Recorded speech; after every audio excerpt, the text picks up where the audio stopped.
नमस्कार श्रोते हो, दीपक रेगे कथाकथन चॅनलवर आज तुम्ही ऐकणार आहात सुरेश वैद्य यांच्या आटोकाट कादंबरीचा भाग 11वा. हॉलमधल्या सोफ्यावर अनुपमा बसली होती. हाताच्या ढोपरांना खरचटलं होतं, गालाला किंचित लागलं होतं, पण गुडघ्याला मात्र जबरदस्त मार बसला होता. अचानक तोल गेल्यामुळे कमरेत उसण भरली होती. इंद्रजितनं तिला जेव्हा हात देऊन उभी केली तेव्हा तिने त्याच्या आधारानं चालण्याचा प्रयत्न करून पाहिला होता, पण एक पाऊल उचलताच तिला एकदम भिरभिरल्यासारखं झालं होतं. ती मटकन खालीच बसली होती. तिला चालता येणं शक्य नाही हे पाहिल्यावर इंद्रजितनं तिच्या परवानगीची वाट न पाहता एक हात तिच्या मानेखाली आणि दुसरा हात तिच्या दोन्ही पायांखालनं घालून तिला अगदी सहजपणे उचलली आणि काही न बोलता तो बंगल्याच्या दिशेनं चालू लागला होता. बंगल्याच्या गेटची खिट्टी काढून ठेवली होती. कदाचित त्या दोघांना लांबूनच येताना पाहून त्या भैरव नावाच्या माणसानं गेट उघडून ठेवलं असावं, किंवा कदाचित ज्या हॉर्नच्या आवाजानं अनुपमा दचकली होती तो हॉर्न इंद्रजितनं आपल्या साथीदारांना सिग्नल म्हणून सुद्धा दिलेला असावा. तर अनुपमाला जरी वेदना होत असल्या तरी ती काही बेशुद्ध वगैरे झाली नव्हती. म्हणूनच इंद्रजितनं तिला असं उचलून घेतलं तेव्हा क्षणभर तिने आपलं शरीर आक्रसून घ्यायचा प्रयत्न केला होता. पण शरीर आक्रसून घेणार म्हणजे किती घेणार? त्याच्या जवळजवळ सर्व शरीराचा स्पर्श तिला होत होता. त्याच्या रुंद छातीवर तिचं शरीर घासलं जात होतं. त्याच्या मजबूत हाताचा स्पर्श तिच्या मांड्यांना होत होता. तेवढ्या वेदनेतही त्याच्या त्या पुरुषी स्पर्शानं तिचं सगळं शरीर सूक्ष्मसं थरथरलं होतं. इंद्रजितच्या चेहऱ्यावर मात्र कसलीही चलबिचल नव्हती, किंवा तिला उचलून चालताना त्याला फारसा त्रासही होत नव्हता. अगदी सहजपणे चालत होता तो. मग बंगल्यात आल्यावर त्याने तिला सोफ्यावर बसवलं होतं आणि तो आपल्या साथीदारांच्या रूममध्ये गेला होता. कदाचित बाहेरचं गेट बंद करून घे म्हणून सांगायला, आणि शिवाय त्याची बुलेट मध्ये रस्त्यात उभी होती, ती आणायची होती. 5 मिनिटांनी तो पुन्हा हॉलमध्ये आला. आता बरं वाटतंय ना? नाही. काय होतंय काय? डाव्या पायातनं सारख्या चमका निघतायत. भीती वाटतेय, पाय फ्रॅक्चर बिक्चर झाला नसेल ना? फक्त डावाच पाय का? मग असं कर ना, पुन्हा एकदा त्या रस्त्यावरनं पळत जा, म्हणजे पुन्हा एकदा पडशील, उजवा पाय जायबंदी होईल. काय एका पायाला घातलेलं प्लॅस्टर चांगलं दिसणार नाही ना, दोन्ही पायांना घातलं की जरा दिसायला बरं दिसेल, नाही का? इंद्रजित हसून म्हणाला. यू क्रुकेड, तुम्हाला गंमत वाटतेय सगळी? अनुपमा काहीशी चिडून उद्गारली. अरे मी काही चुकीचं बोललो का? दोन्ही पायांना प्लॅस्टर म्हणजे नवीन फॅशन नाही का होणार? क्षणभर अनुपमाला शब्दच सापडले नाहीत. ती म्हणाली, सगळे पुरुष इथून तिथून सारखे, स्त्रीच्या असहाय्यपणाचा फायदा उठवायला तयार. नाही, तुला किती पुरुषांचा अनुभव आहे मला माहिती नाही, पण सगळेच पुरुष सारखे नसतात. तसं असतं तर आत्तापर्यंत. इंद्रजितनं वाक्य अर्धवट सोडून दिलं होतं. किती पुरुषांचा अनुभव? तुम्ही मला समजलात काय हो? एक बिंडोक स्त्री, जिला हट्ट कुठे करावा समजत नाही अशी. चांगलं म्हणत होतो गाडीवर बस तर, असं म्हणत इंद्रजित अनुपमाच्या पायाजवळ खाली फरशीवर बसला. तिचा डावा पाय धरून त्याने उचलला आणि अनुपमा किंचाळली. त्याच्या हातातून पाय सोडून घेण्यासाठी धडपडायला लागली, पण इंद्रजितने तिचा पाय सोडला नाही. तसाच धरून ठेवत तो म्हणाला, तुझी ही बेलबॉटम जरा वर घे. काय? हे बघा, तुम्ही माझ्या असहाय्यपणाचा असा फायदा घ्यायचा प्रयत्न करू नका, नाही तर मी. एकीकडे वेदनेनं आणि दुसरीकडे इंद्रजितच्या ह्या चेष्टेनं अनुपमा हैराण झाली होती. त्याच भरात तिने इंद्रजितला लाथ मारण्याचा प्रयत्न केला. इंद्रजित किंचित बाजूला सरकला, त्यामुळे अनुपमाचा लत्ता प्रहार फुकट गेला. मात्र तिच्या गुडघ्यातनं एक जीवघेणी कळ निघाली, इतकी की टचकन तिच्या डोळ्यात पाणी आलं. बघ, लगेच तू तुझ्या बिंडोकपणाची प्रचिती दिलीस. म्हटलं ना, हट्ट कुठे करावा तुला समजत नाही. जरा खाली वाकून गुडघ्याकडे बघ, रक्ताळलाय सगळा. अनुपमानं आत्ता नीटचं पाहिलं. गुडघ्याजवळ बेलबॉटम फाटली होती, रक्तानं भिजून चिकटून बसली होती.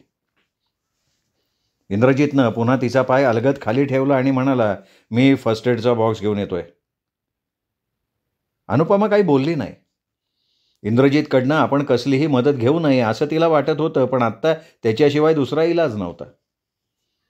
इंद्रजित परत आला तेव्हा त्याच्या हातात पाण्याचा जग आणि फर्स्ट एडचा बॉक्स होता. असू द्या, मी करीन ड्रेसिंग. इंद्रजित पुन्हा आपल्या पायाजवळ बसत असलेला पाहून अनुपमा म्हणाली. इंद्रजितने तिच्या बोलण्याकडे दुर्लक्ष केलं. हलक्या हातानं त्याने तिची बेलबॉटम थोडीशी गुडघ्याच्या वर सरकवली. मग कापूस पाण्यात भिजवून आधी जखम आणि आजूबाजूला सुकलेलं रक्त स्वच्छ केलं. पुन्हा दुसरा कापूस घेतला, तो आयोडीनमध्ये भिजवला, जखमेवर ठेवला.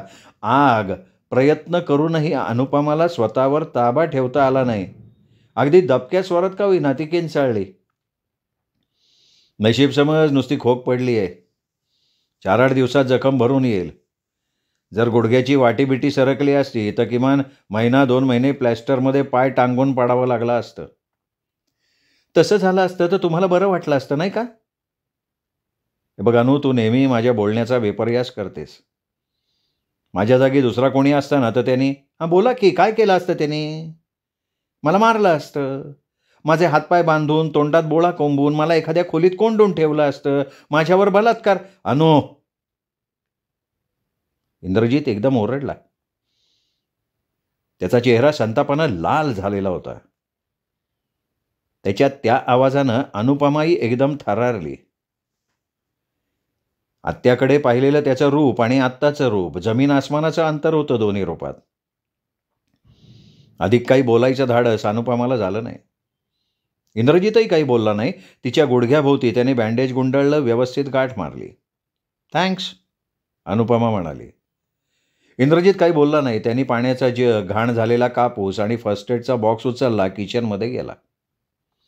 अनुपमा त्याच्या पाठमोऱ्या आकृतीकडे पाहत होती. मग तीही उठली. आपल्या रूममध्ये जाण्यासाठी जिना चढायला लागली. चालताना अजूनही थोडीफार वेदना होत होती. बँडेज घट्ट बांधल्यामुळे काचत होतं. जिन्याच्या कठड्याचा आधार घेऊन ती एक एक पायरी चढत आपल्या रूममध्ये आली. मी कॉफी केली आहे, प्यायची आहे का? बेडरूमच्या दरवाज्यात उभं राहून इंद्रजित विचारत होता. वर आल्यावर अनुपमानं बाथरूममध्ये जाऊन हातपाय तोंड स्वच्छ धुतलं होतं. मग सलवार कुर्ता न घालता साधी सिल्कची साडी नेसली होती. त्यामुळे पायांची आता मोकळेपणानं हालचाल करता येत होती. केसावरनं ब्रश फिरवला. चेहऱ्यावरनं नुसता साधा पावडरचा पफ फिरवून कपाळावर मधोमध एक छोटीशी लाल टिकली लावली होती. एवढं सगळं झाल्यावर खाली किचनमध्ये जावं असं एकदा तिच्या मनात आलं होतं, पण इंद्रजितच्या समोर जायचं धाडस तिला होत नव्हतं. भूक लागली होती, घशाला कोरड पडली होती, पण तसं इंद्रजितला जाऊन सांगणं तिला काहीसं अपमानास्पद वाटत होतं. आपल्याच बंगल्यात असून आपल्याला खाली किचनमध्ये जायची चोरी, काही करून खायची चोरी, या विचारानं ती मनातल्या मनात धुमसत होती. हे सारं विसरण्यासाठी मग ती थोडा वेळ बाल्कनीत जाऊन उभी राहिली होती. बाहेर आता अंधारून यायला लागलं होतं. दिवसभराच्या हिरव्या निसर्गावर अंधाराचा काळपटपणा चढत होता. कंटाळून ती पुन्हा आत आली. नुकतीच बेडवर पडली होती तेवढ्यात इंद्रजितचा आवाज आला. झटकन उठून बसण्याच्या प्रयत्नात पुन्हा गुडघ्याला किंचितसा धक्का लागला. चेहऱ्यावर भिरभिरत वेदनेची एक लाट तरळून गेली. इंद्रजित तिच्याकडे पाहत होता. आज पहिल्यांदा तो तिला साडीत पाहत होता. विलक्षण सुंदर दिसत होती ती. क्षणभर त्याची नजर तिच्या सर्वांगावरनं फिरली, पुन्हा निर्विकार बनली. हो, तो असा पुन्हा येईल, तेही कॉफी प्यायला बोलवायला, याची तिने कल्पना केली नव्हती. त्यामुळे काय बोलावं हे न सुचून ती किंचित गोंधळली. ठीक आहे, मग किचनमध्ये ये, असं म्हणत तिच्या उत्तराची वाट न बघता तो वळला, खाली निघून गेला. थोडा वेळ अनुपमा तशी बसून राहिली, मग उठली, खाली किचनमध्ये आली. डायनिंग टेबलवर चहाचा मग झाकून ठेवला होता. त्याच्या शेजारी टोस्टची प्लेट होती. इंद्रजितनंच ते तयार केलेले असावेत. अनुपमाला मनातनं काहीसं अपराधी वाटत होतं.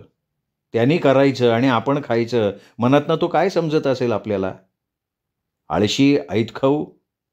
हे, समजला तर समजला, हू केअर्स. आपल्या बंगल्यात असा जबरदस्तीनं मुक्काम ठोकताना त्याला नाही मनाला काही वाटलं? मग आपण असं वाईट वाटून घ्यायचं कारण काय?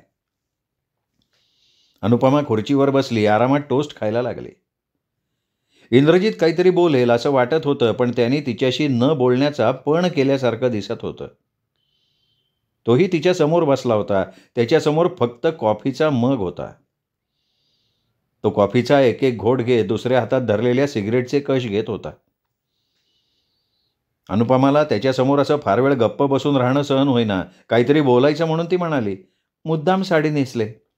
सलवार गुडघ्याला घासली जात होती ना म्हणून. त्यानं ह्यावर काही प्रतिक्रिया व्यक्त करावी असं अनुपमाला वाटत होतं, पण इंद्रजितचा चेहरा निर्विकार होता. तो फक्त हुंकारला हूं करून. मग आपला कॉफीचा मग घेऊन तो उठला, किचनच्या खिडकीजवळ जाऊन उभा राहिला.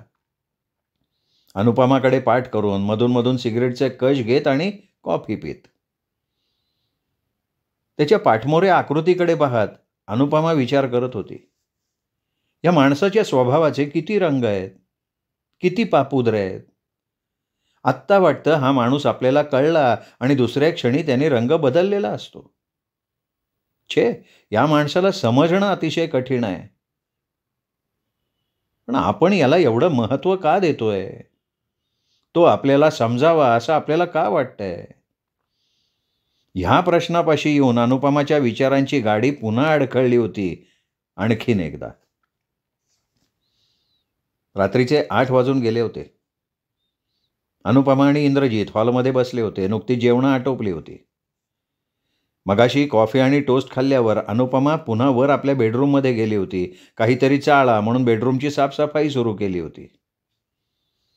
साफसफाई म्हणजे काय? वॉर्डरोब नीट लावणं, बेडवरची बेडशीट उशीची कवर बदलणं, थोडंसं इकडे तिकडे फडकं मारून धूळ उडवणं. 8 वाजता इंद्रजित पुन्हा तिला जेवायला बोलवायला आला. स्वयंपाक त्या भैरव नावाच्या माणसानं केला असावा, मात्र तो तिला दिसला नव्हता. ताटातले पदार्थ पाहून हे काम इंद्रजितचं नाही हे तिच्या लक्षात आलं होतं. फ्लॉवरचा रस्सा, भात, छोट्या छोट्या फुलक्या आणि टॉमॅटोचं सूप. स्वयंपाक छान झाला होता. अनुपमा अगदी व्यवस्थित जेवली होती. आणि आता दोघं हॉलमध्ये बसलेले होते.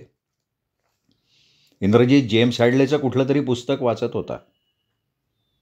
याला असल्याच पुस्तकांची आवड असणार. डिटेक्टिव्ह, गुन्हेगारीवर लिहिलेली. तिच्या मनात येत होतं. कालच्यासारखंच बाहेर स्वच्छ चांदणं पडलं होतं. हवेत फारसा गारठा नव्हता. म्हणूनच अनुपमाला नेहमीसारखा अशा वातावरणात बाहेर फिरण्याचा मोह होत होता. शिवाय जेवण छान झालं होतं. इंद्रजित आपल्या म्हणण्याला आता होकार देईल याची तिला खात्री नव्हती.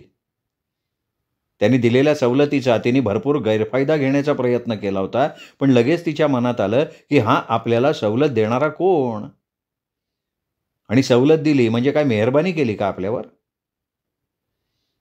त्यालाच मनातनं कुठेतरी अपराधाची बोच लागली होती, म्हणूनच तो आपल्याला खुश ठेवण्यासाठी आपलं म्हणणं मान्य करत होता.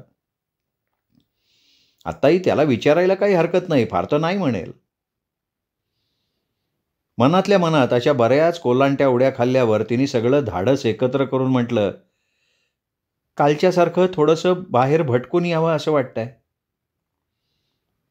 इंद्रजितनं सावकाश पुस्तकातनं मान वर केली, तिच्याकडे पाहिलं.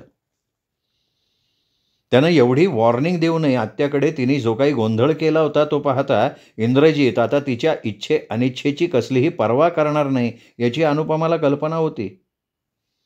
म्हणून तिने तसं म्हणताच त्याच्या चेहऱ्यावर आलेले उपहासात्मक भाव पाहून तिला मुळीच आश्चर्य वाटलं नाही.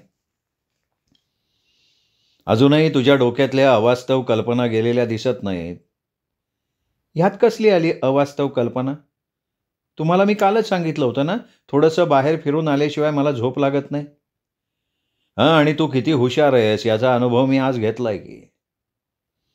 असं असताना तुला अजूनही वाटतंय का की मी तुझ्यावर विश्वास टाकावा, तुझं म्हणणं मान्य करावं? तुम्ही माझ्यावर नाराज आहात याची मला कल्पना आहे. आत्याच्या घरी मी जे काही केलं ते पाहता तुमचं रागावणं स्वाभाविक आहे, पण माझ्या दृष्टीनं जरा विचार करा ना. माझ्या जागेवर तुम्ही असतात तर काय केलं असतं? तुम्ही गुपचूप ही कैद स्वीकारली असती? इथून बाहेर पडायचा अजिबात प्रयत्न केला नसता? आजवर अशा बंधनात राहण्याचा कधीच प्रसंग नाही आलेला माझ्यावर, म्हणून या बंधनात माझा श्वास घुसमटतोय. इंद्रजित क्षणभर गप्प राहिला. तिचं म्हणणं अगदीच काही चुकीचं नव्हतं. उलट तिच्या जागी इतर कोणी असती तर मुळू रडत बसली असती. मुकाट्यानं त्याच्या इशाऱ्याभर हुकूम वागली असती. पण एवढ्या कठीण प्रसंगात असूनही तिने धैर्य सोडलेलं नव्हतं. इथून सुटायचा आटोकाट प्रयत्न केला होता. त्यात तिला यश आलं नव्हतं ही गोष्ट वेगळी, पण तिने प्रयत्न सोडलेले नव्हते. आणि मनातल्या मनात का होईना त्यानं तिच्या या धाडसाचं कौतुक केलं होतं. आत्याच्या घरी तिने केलेला प्लॅन तर तिच्या बुद्धिमत्तेची साक्ष होता. ती विलक्षण बुद्धिमान होती हे त्यानेही मनोमन मान्य करून टाकलं होतं आणि म्हणून तिच्या बाबतीत तो जरा जास्त कॉशियस झाला होता. पण तुझा पाय ठीक आहे आता. नुसता धरून बसले तर आणखीन अवघडून जाईल. बघा म्हणजे त्याच्यावर जास्त ताण पडला तर आज लगेच काही तुला जाणवणार नाही, पण नंतर नाही काही होणार नाही. ठीक आहे चल. हातातलं पुस्तक बाजूच्या टिपॉयवर ठेवत उठून उभा राहत तो म्हणाला. क्षणभर अनुपमा चक्रावली. तो तयार होईल असं तिला वाटतच नव्हतं. सरळ नाही म्हणायचं नाही म्हणून असे फाटे फोडतोय असं तिला वाटलं होतं. तिला आपल्याकडे असं चकित नजरेनं बघताना पाहून इंद्रजित म्हणाला, हे बघ तुझ्या कुठल्याही आनंदावर विरजण घालावं असं मला वाटत नाही. पण त्याचबरोबर माझीही तुझ्याकडून अशी अपेक्षा आहे की मी तुझ्यावर टाकत असलेल्या विश्वासाचा तू गैरफायदा घेऊ नये. अनुपमा काही बोलली नाही. चल आता. इंद्रजित पायात बूट अडकवत म्हणाला. मी तयार होऊन येते. साडी ठीक आहे, वर स्वेटरही घातलंय, आणखी काय तयार व्हायचंय तुला? बाहेर जायचं म्हणताना अनुपमाच्या डोक्यात पुन्हा किडा वळवळायला लागला होता. पुन्हा पळून जाण्याचे विचार तिच्या मनात घोळायला लागले होते. त्यासाठी पॅन्ट किंवा सलवार कुर्ता. पण तसं काही बोलून त्याचा आणखीन संशय वाढवण्यात अर्थ नव्हता. पायात सँडल अडकवून ती मुकाट्यानं त्याच्याबरोबर बाहेर पडली. अनुपमानं आज तिसराच रस्ता निवडला होता. हा रस्ता इतर रस्त्यासारखा चढणीचा होता. खरं म्हणजे तो रस्ता नव्हता, एक छोटीशी पाऊलवाट. त्या पाऊलवाटेनं थोडंसं वर आलं की बसण्यायोग्य अशी सपाट जागा होती, निसर्गनिर्मित.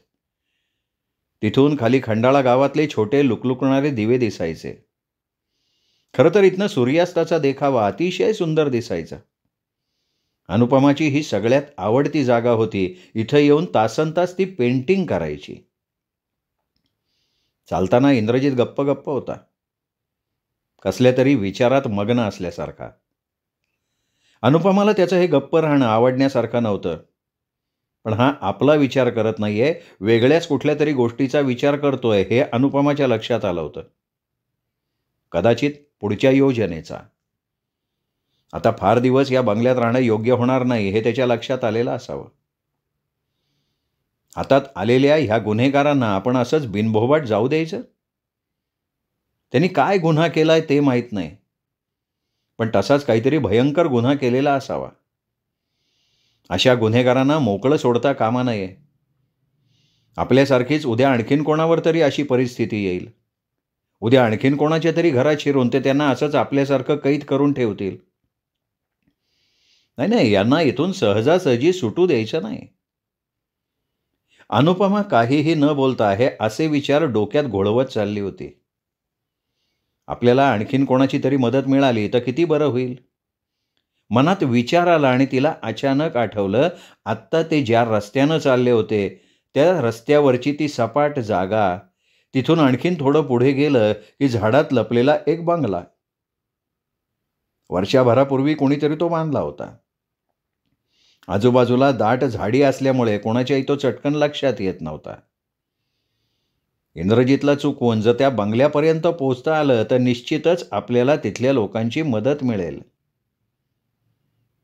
मागच्या वेळेला ती डॅडींबरोबर इथे आली होती तेव्हा अशीच एकदा या ठिकाणी येऊन पेंटिंग करत असताना त्या बंगल्यात तिला वर्दळ आढळली होती. म्हणजे बरेच मेंबर असलेली ती फॅमिली होती. त्या पाऊलवाटेवरनं चालताना ते त्या सपाट जागेवर आले होते. इंद्रजितला ही जागा नवीन होती. एक पॉइंटच झाला होता तो मस्त. खूप छान वाटत होतं. इंद्रजितनं सिगरेटचं पाकिट काढून सिगरेट पेटवली आणि तो त्या सपाट जागेवर असणाऱ्या एका भल्या मोठ्या दगडाला टेकून उभा राहिला. अनुपमाही काही वेळ त्याच्या शेजारी उभी राहून खालचं दृश्य पाहत राहिली. मात्र डोळ्याच्या कोपऱ्यातनं ती इंद्रजितकडे पाहत होती. तो तसाच गंभीर मुद्रेनं समोर पाहत होता. त्याचं आपल्याकडे लक्ष नाही असं पाहून अनुपमा हळूहळू, पण त्याचं लक्ष गेलं तर आपण सहज फिरतोय असं वाटावं, अशा पद्धतीनं त्याच्यापासनं दूर दूर सरकत होती. त्यावर असणाऱ्या बंगल्याच्या पाऊलवाटेकडे जाणाऱ्या दिशेला. इंद्रजितचं खरोखर तिच्याकडे लक्ष नव्हतं. तो काहीसा बेसावत राहिला होता. एकतर ह्या बाजूला पळून जाण्यासारखी कुठेही जागा नाही आणि दुसरं म्हणजे तिच्या पायाला झालेली जखम, अंधार, जातीये कुठे पळून, हे त्याचं जजमेंट. अनुपमानं त्या बंगल्याकडे जाणाऱ्या पाऊलवाट्यावर पाऊल ठेवलं आणि मग मात्र ती भराभरा चालायला लागली. तो बंगला तिला दिसत नव्हता, पण ती पाऊलवाट वळण घेऊन त्या बंगल्याकडे जाते हे तिला माहिती होतं. इंद्रजितपासून ती बरीच लांब आलेली असताना तिला त्या शांत वातावरणात इंद्रजितचा आवाज ऐकू आला. अनु, अगं कुठं चालली आहेस? परत ये, तिकडे जाऊ नको. अनुपमानं किंचित थांबून वळून त्याच्याकडे पाहिलं. तो अजून त्या पठारावर उभा होता. चांदण्यांच्या स्वच्छ प्रकाशात दिसत होतं. हात हलवून तो तिला परत यायची खूण करत होता. अनु, परत ये, चल, परत जायला हवं आपल्याला. वाऱ्यावर तरंगत त्याचे स्वर तिच्यापर्यंत पोहोचत होते. अनुपमानं तिथूनच त्याला हात हलवला आणि ती पुन्हा झपाट्यानं पुढे चालायला लागली. अनुपमाचा हेतू इंद्रजितच्या लक्षात आला. हातातली सिगरेट त्यांनी खाली टाकली. झपाट्यानं तिच्या मागे जायला लागला. अनुपमानं ते पाहिलं. त्यांनी पकडण्यापूर्वी आपल्याला तो बंगला गाठला पाहिजे. अनुपमानं पळायला सुरुवात केली. खरं तर पळणं तिला कठीण जात होतं. एक तर साडी आणि गुडघ्याला झालेली जखम. बंगला आता दृष्टीपथ्यात आला होता. तिने मागे वळून बघितलं. इंद्रजित तिच्या अगदी जवळ येऊन पोहोचला होता. अनुपमानं सगळी शक्ती एकवटून पळायला सुरुवात केली. तो 20-25 पावलांवर असताना तिने बंगल्याच्या आवारात प्रवेश केला होता. त्याच्या हातात सापडण्यापूर्वी बंगल्याच्या दारावर थापा मारायला हव्या होत्या. निदान आतली मंडळी जागी होतील इतपत तरी तेवढा वेळ मिळणं आवश्यक होतं आणि तो वेळ तिला मिळाला. ती बंगल्याच्या 3 पायऱ्या चढून मुख्य दाराजवळ आली तेव्हा इंद्रजित बंगल्याच्या आवाराच्या बाहेर होता. अनुपमानं जीव खाऊन 2-3 थापा दारावर मारल्या, पण आतली शांतता निश्शब्द राहिली. एवढ्या वेळात प्रथम तिच्या लक्षात आलं की बंगल्यात कुठेही दिवा दिसत नव्हता. अगदी अंधुकसा सुद्धा नाही. शंका येऊन अनुपमानं दाराच्या कडीला हात लावला आणि तिच्या सगळ्या शरीराचाच बर्फ झाला. दाराला भलं मोठं कुलूप होतं. तोपर्यंत इंद्रजित तिच्यापर्यंत येऊन पोचला होता. ती दाराला पाठ टेकून भयभीत नजरेनं त्याच्याकडे बघत होती. हीव भरल्यासारखं तिचं सगळं शरीर थरथर कापत होतं. कपाळावर घामाचे थेंब जमा झाले होते. इंद्रजितच्याही लक्षात काय ते आलं होतं. नकळत त्यांनी ही सुटकेचा एक निश्वास सोडला. जर आज या बंगल्याला कुलूप नसतं तर, तो विचार मनात आला आणि इंद्रजितचा स्वतःवरचा संयम सुटला. पुढे होऊन त्याने अनुपमाचा दंड धरून खसकन पुढे ओढलं तिला. डाव्या हातानं तिचे सुळसुळीत मोकळे केस गच्च धरले मुठीत आणि त्याचा उजवा हात वर झाला. त्याचवेळी त्याची नजर तिच्या चेहऱ्यावर पडली. तिच्या डोळ्यात भीती, मूर्तिमंत भीती दाटून आली होती. नकळत त्याचा हात खाली आला. केसावरची पकड ढिली झाली. असं वाटतं ना की तुला इतकं मारावं की जन्मभर तुला त्याची आठवण राहायला हवी. तिच्या केसांना एक झटका देऊन केस सोडत तो म्हणाला, मग मारा की, मग किती मारायचे ते, तुमचंही एकदा समाधान होऊन जाऊ दे. तुमच्यासारख्या माणसांकडनं यापेक्षा दुसरी अपेक्षा काय करायची? गप्प बैस, माझं डोकं तापवू नकोस आणखीन. असं म्हणत त्यांनी पुन्हा तिचा दंड धरला. किंचित ओढत म्हणाला, चल आता जास्त नखरे करू नकोस, पुष्कळ झाले तुझे लाड. एकदा का माझ्यावरचा संयम सुटला ना की मग मला दोष द्यायचा नाही. इंद्रजितचा संताप पुन्हा उफाळून आला होता. त्याचा आवाज विलक्षण कठीण, कठोर झाला होता. जवळजवळ ओढतच तो अनुपमाला आपल्याबरोबर चालवत होता. वाढत्या रात्रीबरोबर हवेतला गारठा वाढत होता. अनुपमा तर कुडकुडायला लागली होती. भीतीने का थंडीने कोणास ठाऊक. यावेळेला इंद्रजित आपल्याला मुळीच दया माया दाखवणार नाही याची अनुपमाला खात्री होती. आता फक्त बंगल्यात गेल्यावर तो आपलं काय करेल एवढाच प्रश्न उरला होता. बंगल्यात पोहोचल्यावर इंद्रजितनं तिला आत ढकललं. आपल्या मागे दरवाजा बंद केला. त्याच वेळी जिन्याच्या वरच्या पॅसेजमधनं कोणीतरी इंद्रजितला हाक मारली. आज पहिल्यांदा तिच्यासमोर कोणीतरी इंद्रजितला हाक मारली होती. त्याला बोलवलं होतं. अनुपमानं वर पाहिलं पण हाक मारणारी व्यक्ती तिला दिसली नाही. मात्र तो आवाज त्या म्हाताऱ्याचा नक्की नव्हता. भैरव नावाच्या त्या अवाढव्य माणसाचा आवाज अनुपमानं अजून ऐकला नव्हता, पण निदान हाक मारण्याच्या पद्धतीवरून तरी तो आवाज त्या भैरवचाही नसावा असं तिला वाटत होतं. एवढा स्वच्छ आणि सुसंस्कृत, छे, त्या भैरवला तो सूट होणार नव्हता. याचा अर्थ इंद्रजितचा आणखीन कोणी तिसरा साथीदार आला होता आणि तो नुकताच आलेला असावा, ते बाहेर गेलेले असताना. म्हणजे याचे एक एक साथीदार आता इथे गोळा व्हायला लागलेत तर. ही कोणी आंतरराष्ट्रीय स्तरावरची गँग नाही आहे ना? अनुपमाच्या मनात आलं. हाक ऐकू येताच इंद्रजित झटकन वळला. आवाज त्याच्या ओळखीचा असावा, कारण त्याच्या चेहऱ्यावर तसं आश्चर्य उमटलं नाही. तू इथेच थांब, मी आलो, असं म्हणत तो जिन्याकडे गेला. अनुपमा क्षणभर तशीच उभी राहिली. आगंतुक वरच्याच मजल्यावर उतरलेला दिसत होता. त्याच्याबरोबर आणखीन किती जण असतील कोणाला माहिती. आपण कोणत्या तरी भयानक टोळीच्या ताब्यात सापडलो नाही ना? अनुपमानं मुख्य दाराकडे बघितलं. इंद्रजितनं आतून त्याला कुलूप घातलं होतं. अनुपमा हताश होऊन तिथेच सोफ्यावर बसली. मान सोफ्याच्या कडेवर टेकून डोळे मिटून घेतले. वेळ पुढे सरकत होती. इंद्रजित अजूनही वरून खाली उतरला नव्हता. कोणत्या तरी योजनेवर त्यांची चर्चा चाललेली असावी. कदाचित त्या चर्चेचा विषय आपणही असू. अनुपमाच्या मनात आलं. आपल्याला सांभाळणं किती कठीण आहे हे इंद्रजित त्यांना सांगत असावा. आपल्या बाबतीत आता ते काय निर्णय घेतील? दुर्गा मावशी खरोखर तिच्या गावी गेली का यांनी तिचा ह्या आणि असल्याच विचारात मग तिचा तिथेच डोळा लागला. कसल्या तरी आवाजानं अनुपमाला जाग आली. पाहिलं ती तशीच सोफ्यावर झोपून गेली होती. तिने हातातल्या रिस्टवॉचमध्ये पाहिलं 5 वाजले होते. म्हणजे जवळजवळ संपूर्ण रात्र आपण अशी सोफ्यावर झोपून काढली काय? कमाल आहे. आणि इंद्रजितही खाली आलेला दिसत नाही.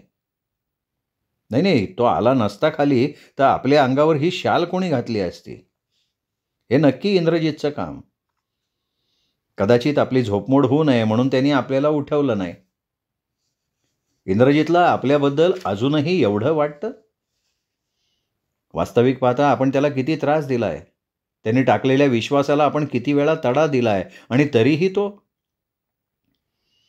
आपल्याबद्दल त्याच्या मनात नक्की काय भावना असाव्यात? हाच प्रश्न थोड्या वेगळ्या पद्धतीनं आपण स्वतःलाच विचारला तर. छे, हरीशनं केलेल्या फसवणुकीनंतर आपण काय ठरवलं होतं? कुठल्याही पुरुषाचा आता आपण त्या दृष्टीनं विचार करायचा नाही. पण इंद्रजित आणि हरीश. इंद्रजित काय म्हणाला होता? सगळे पुरुष सारखे नसतात. तो ते बोलला होता वेगळ्या संदर्भात, पण ते ह्यालाही का लागू पडू नये?